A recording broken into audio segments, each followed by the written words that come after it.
Wowie wee wow. Hello. Episode 6 time. It's time for the episode that just so happens to be the sixth one. Yeah. If I sound tired, if I sound not normal, I came down with a flu.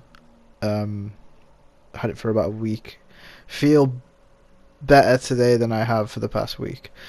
But you could probably hear it in my voice. I apologise if it makes the commentary a bit, strange or whatever. But yeah, that's probably why. If I sound different, that is why I sound different. But anyway, that aside, hello, new episode time. Happy Sunday. Hope you've all had a relatively good weekend. But if you've been playing Elden Ring, your weekend's probably been pretty tough. It's probably been a pretty tough weekend. Nah. Elden Ring has felt a little bit better this week. At least to me. I'm sure there's people that would disagree. But to me it's felt a little bit better, but I've been doing things that normally I would have done in other Souls games that I enjoy more than just invading. I've been doing like ganking with friends, doing a bunch of like co-op stuff. Just doing a lot more friend orientated things, and not really taking stuff all too seriously. And I've been having a lot more fun. I recently made a build that was like a heavy build. It was a 50 strength, 16 dex. Because everything that you can use on a strength build that is good currently in the meta only takes like a minimum of 16. But I feel like if you are struggling right now to have fun with this game, do not be afraid to start experimenting now, especially. And I'll get more into why a bit later on, because I'm going to talk about something that I spoke about in one of the very earlier episodes of things that I want to change and how I would change them. That's going to come. Don't worry. You can listen to my opinions and you can disagree with them later on. But right now, I just want to say that being versatile in these games is incredibly important, especially early on. And I'm going to give you a few reasons as to why. When you are faced with these invasions that we're all currently doing, there's a lot more invading than there is dueling. There's so much more to be done with invasions. It's so popular right now. And it's very tough to have these invasions and come up against these people that are just using the strongest setups possible in the game. I'm talking about the dual Nagi. I'm talking about Fingerprint. I'm talking about River of Blood. I'm talking about all these things. And it's very tempting to just slip into that, what defeats everything part of the meta. It's super easy to slip into that because, if you're invading, more than likely you are doing it to win and only to win, right? At least that's how I've gone about invading. Is when I'm invading, it's to kill you as quickly and efficiently as I possibly can. Within the boundaries of what is given to you in the game. Not including the obvious stuff that is clearly not intended. But like I was saying, it's very easy to fall into this. Oh, I'm just gonna use dual Nagi, Bloodhound step, Fingerprint shield, all this jazz. That's all well and good until the patch comes, and trust me, the patch is coming. I can smell it. I can smell it. I can smell that patch. That patch is so close. It's coming. It's coming, and in that patch, we're gonna see some drastic changes. I can feel it. I keep saying to everybody, the DLC is when you are going to be playing a different game.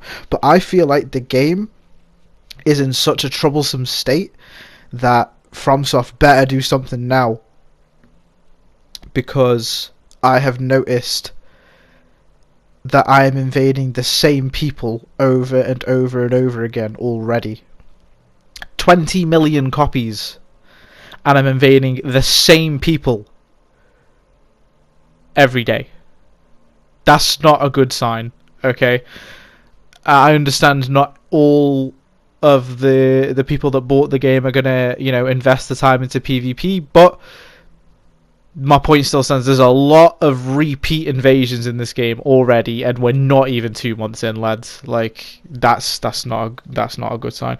But when those patches come, you need to be ready for them, because a patch always brings some sort of shift in the meta.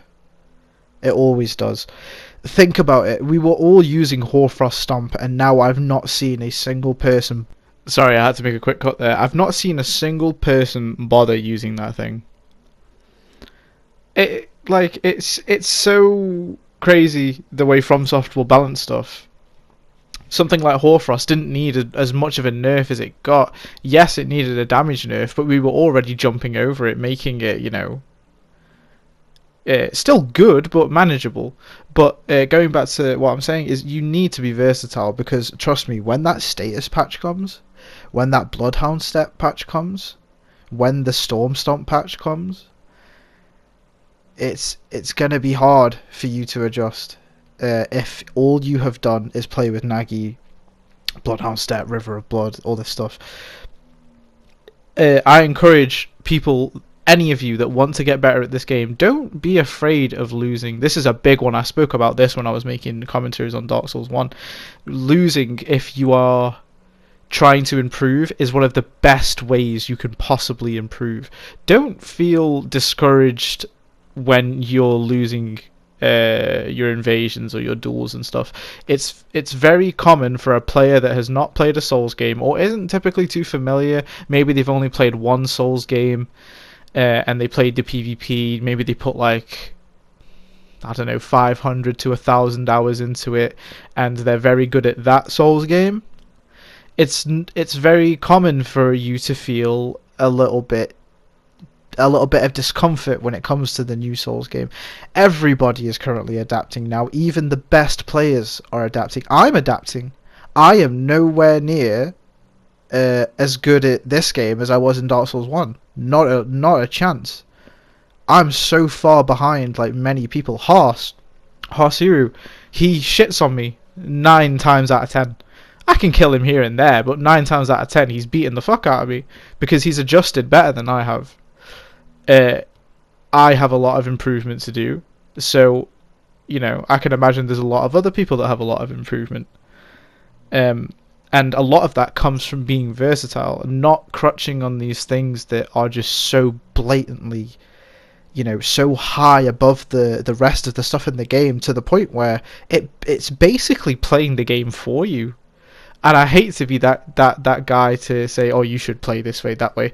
But I'm saying this for your own benefit. Of this game is super young. You do not sit there thinking that it's going to be the way that it's going to be in a few months from now, a year from now, 2 years from now. Trust me, the game will be so different.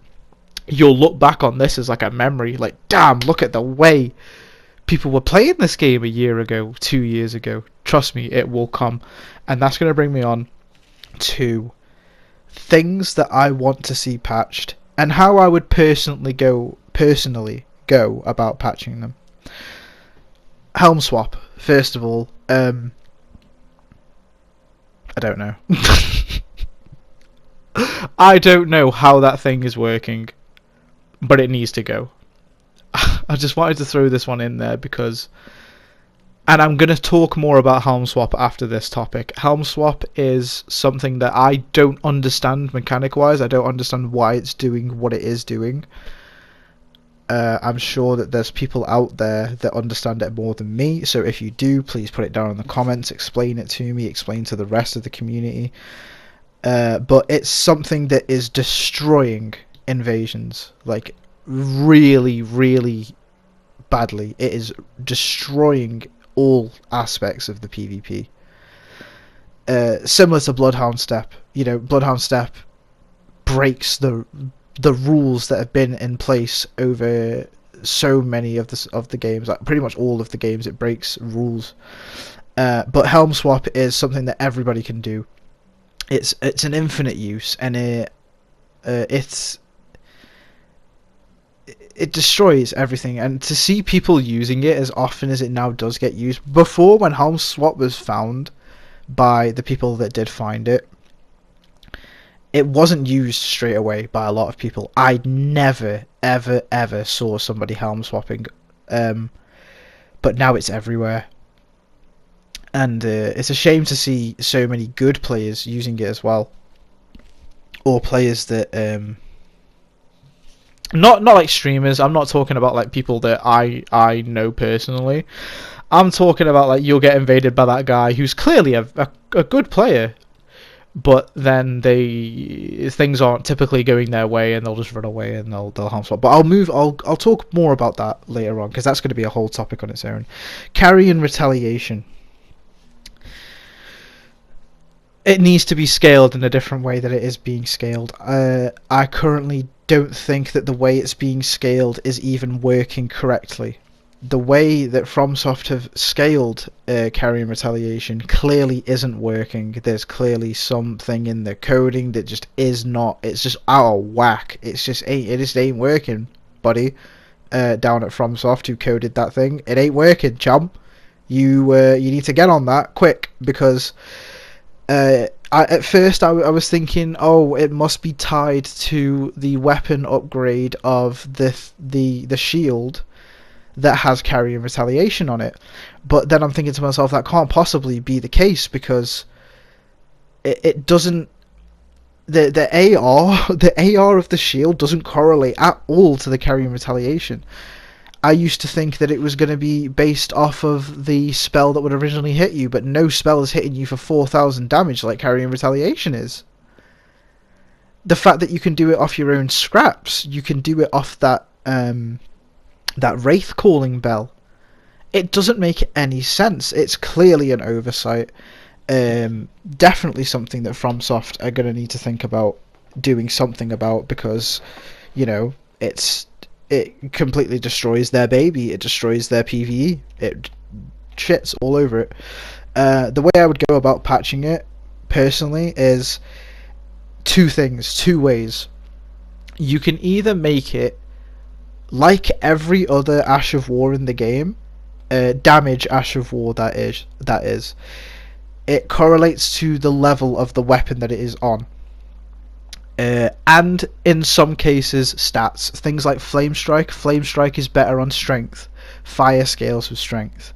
Thunderbolt, better on dex. Lightning scales with dex. What's another example? I had another example in my head and I've just forgotten it. Oh, Glintstone Pebble.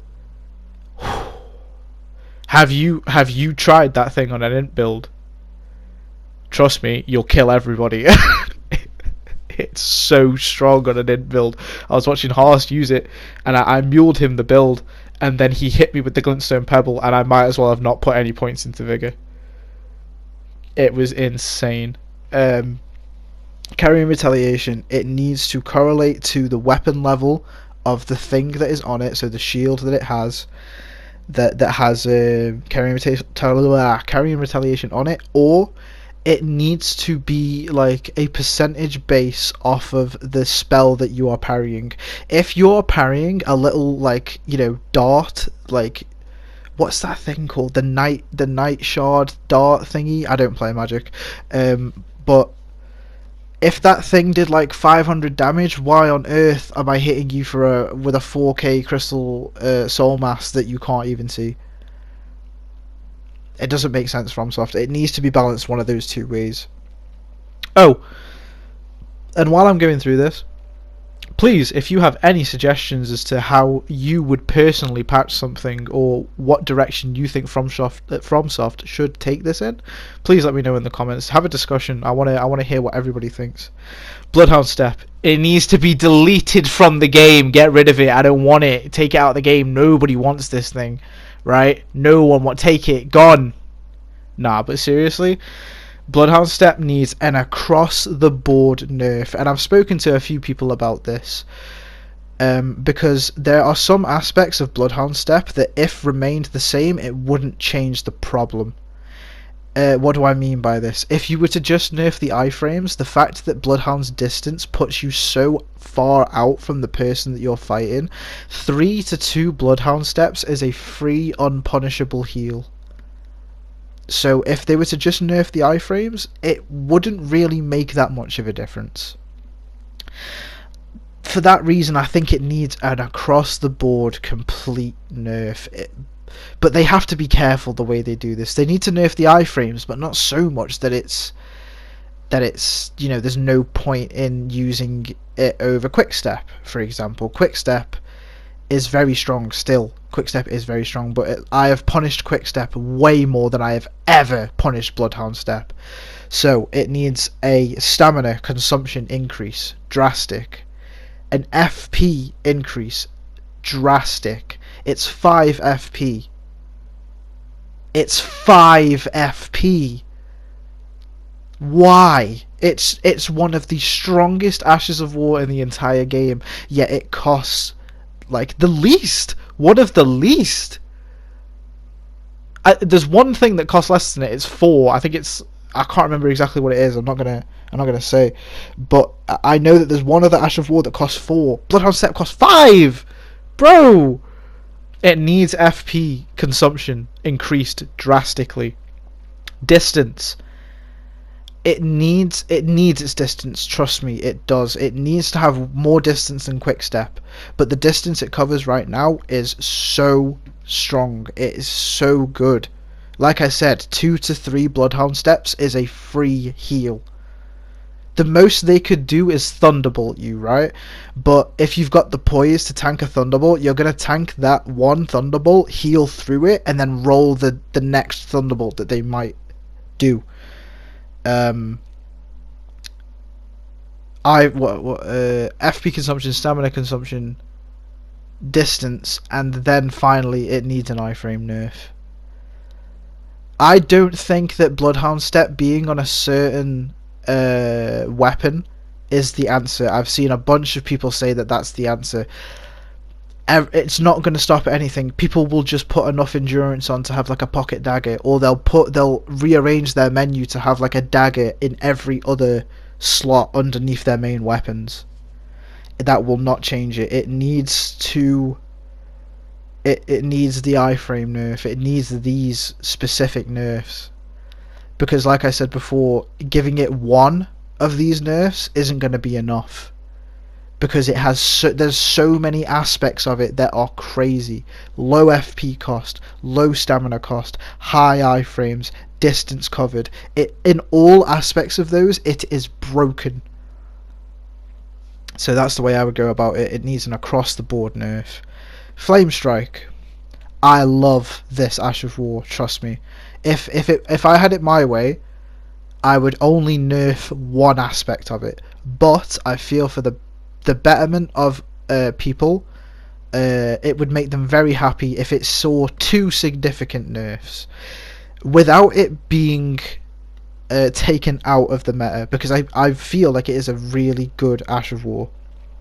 Flame Strike, the way I would do it is, first you need to work on that lingering hitbox. I was speaking with Harceru about this, and he made a very good point of that Flame Strike, yes, you can use it in neutral, and you can use it afterwards to, you know, force out a roll. But one thing that you can also do with it, which is something that a lot of the good players have been doing with it already, is you can create your own space with it. Because if the person that you're fighting does not wait for that Flame Strike to go away, they will eat like 200 odd damage. And nobody wants to be eating that for no reason. So what it does is it allows you to cast Flame Strike and then position yourself however you want, and the other person can't do anything about that. They can't jump over it because of the lingering hitbox. By the time you land, it will have hit you. You can't run around it because its arc is so wide. It's almost 180 degrees arc, just under that. So, you know, going around it isn't really an option. So the hitbox, the lingering hitbox, needs adjusting. And then secondly, it requires 100 poise to tank, right? I think this is a bit too much. Me personally, I always run 100 poise, because things like Flame Strike and things like Storm Stomp are very, very oppressive. So I just by default I always run 100 poise, and I will be linking my build. It's not the build I'm using in this video, but it's a build that I have been using, so I can say I've had success with the build that I will show you at the end of the video. But I would decrease the amount of poise needed to tank to about 81. I feel that it will be achievable by people, but not so easily achieved that every single build will be able to run it, making it kind of obsolete. You know, you would need to invest at least a bit of endurance in order to achieve something like 81 with the poise ring, but then of course you have to sacrifice that ring slot, so you're making that sacrifice to tank something that is very good, and therefore you can, you know, sort of counter it in that way.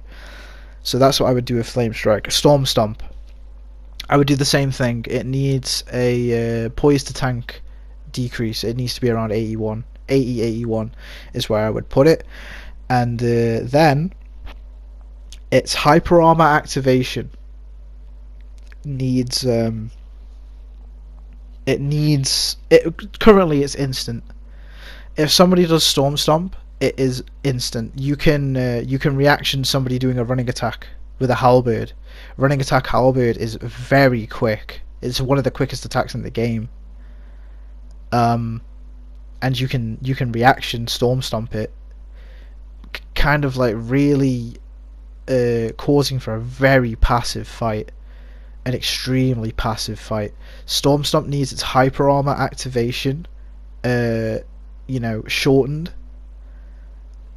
Is that the right word? And you know what I mean. The hyper armor activation is currently too quick.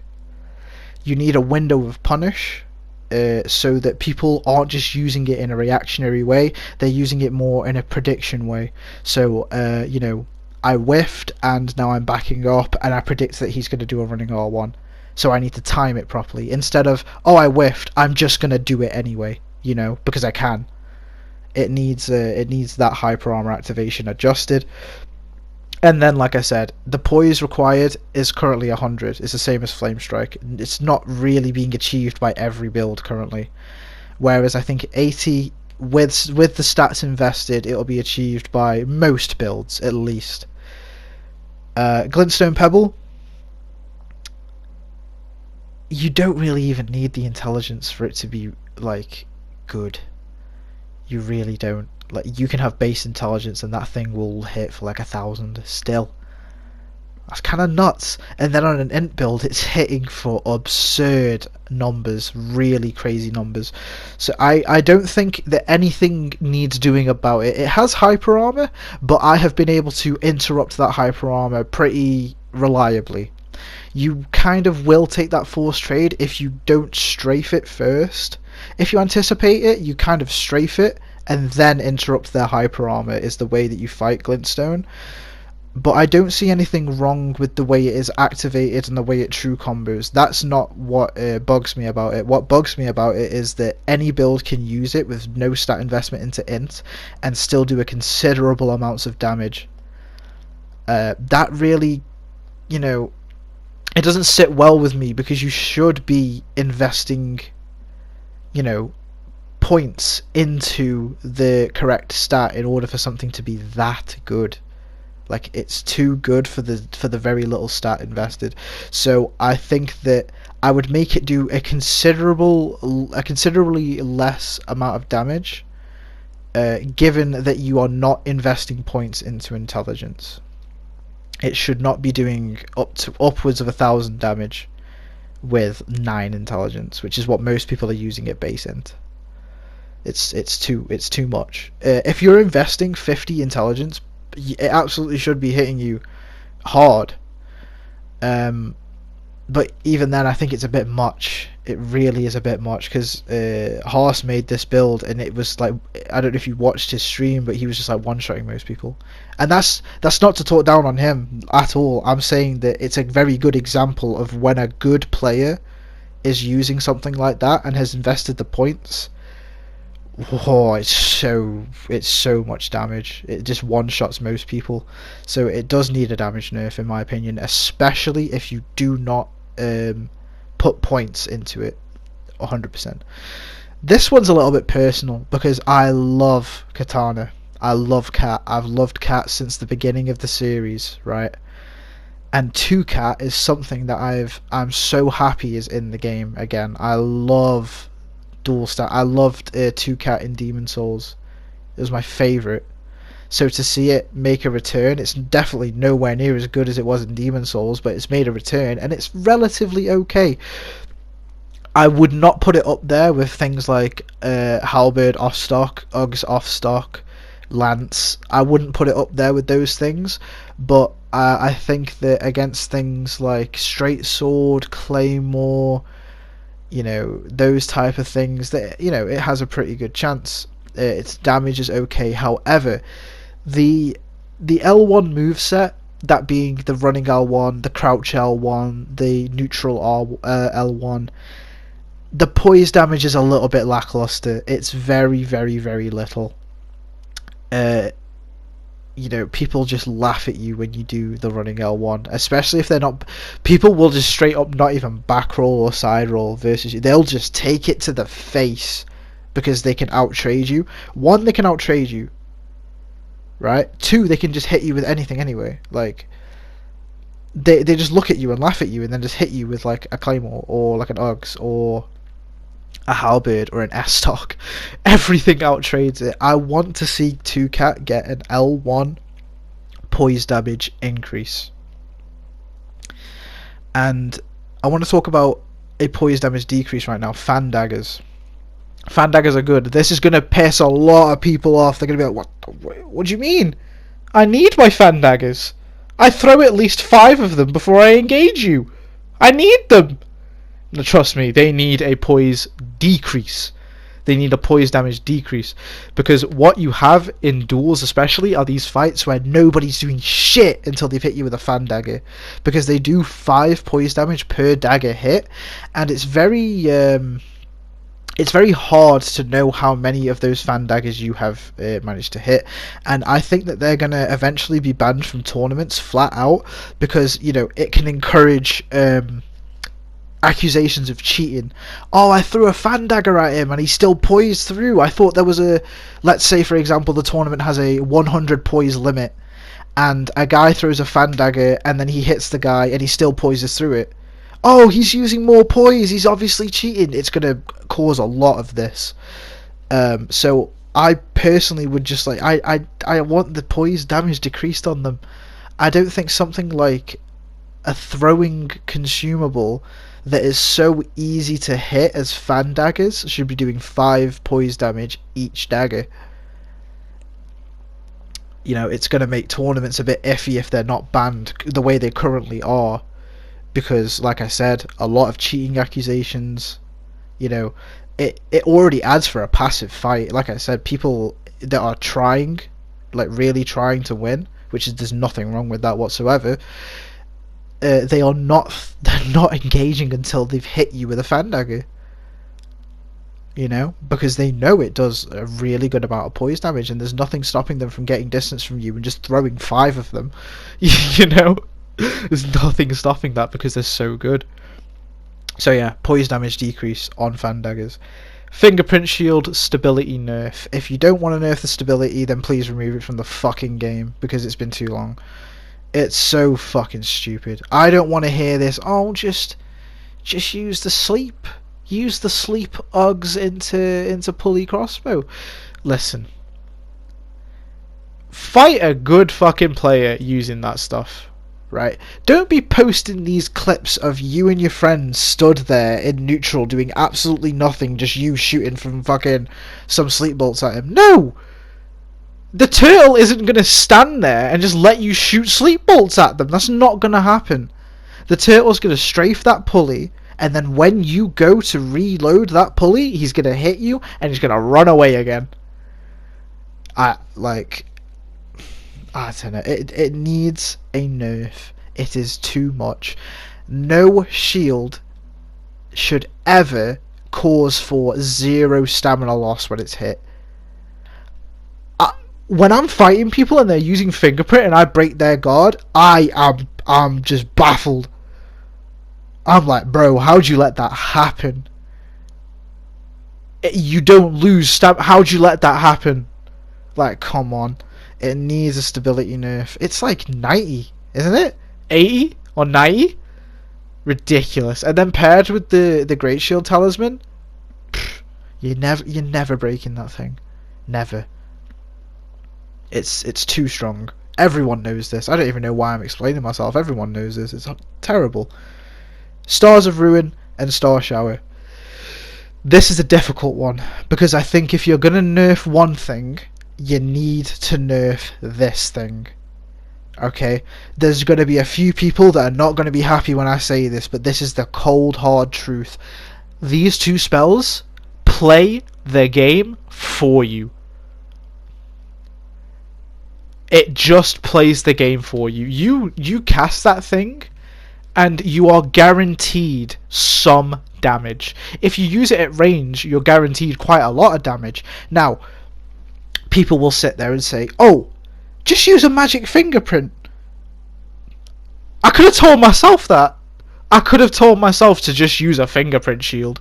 You can tell somebody to use a fingerprint shield against everything in the fucking game. I'm ranting right now. Listen, calm down a little bit. You could tell me to use a fingerprint shield against anything in the game, and it would be the right answer, because it is too powerful. It's broken. Okay? You could use another example.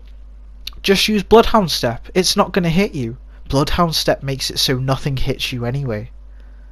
It's not a solution. The solution to the problem isn't another problem. That's what you people aren't getting.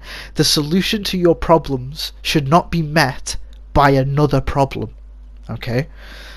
So if you're gonna nerf Bloodhound Step, which it needs a nerf, it's too strong, you need to nerf Stars of Ruin and Star Shower. 4 possible things. A range nerf. Currently, they just track you automatically from an absurd range. Like I said, guaranteeing you some damage, okay? An FP consumption increase. For whatever reason, they decided to just increase the damage in the last patch. They increased the damage and decreased the FP cost. It was already goated. A damage nerf. This is a tough one because, again, I'm all for the points you invested should see results. I'm all for that. If you've put 70 intelligence into your build, you better see some damage. And I respect that in all aspects. I respect that. But the damage that it does for how easy it is to use is ridiculous. You know, if you get caught off guard by a Stars of Ruin, which is not hard to do, is not something that is, you know, uncommon, it's so ridiculous. It can deal like a quarter of your HP. At one time I had it deal half of my HP. This person must have just put everything possible into intelligence, and it dealt like half my HP. Star Shower is the exact same. It's just it has like less requirement, but it still does the same thing as Stars of Ruin. There's just less of it, and it's less requirement. It doesn't. It receives the same amount of absurd tracking, very good damage, very low FP cost. So the range, the FP consumption, a damage nerf, and finally a tracking nerf. My goodness, if even if you're close to the person casting Stars of Ruin, say you're running up on them and they decide to cast Stars of Ruin and you just get there to hit them out of the cast, a little bit of it is still hitting you, trust me. I've never been okay with guaranteed damage, like 100%. I'm gonna hit you with at least a bit of this. I've never been for that stuff, because it's eventually it gets to a point where, you know, you could use it for the whole fight if you really wanted to and just chip away at somebody until they die. It's not good for the game, in my opinion.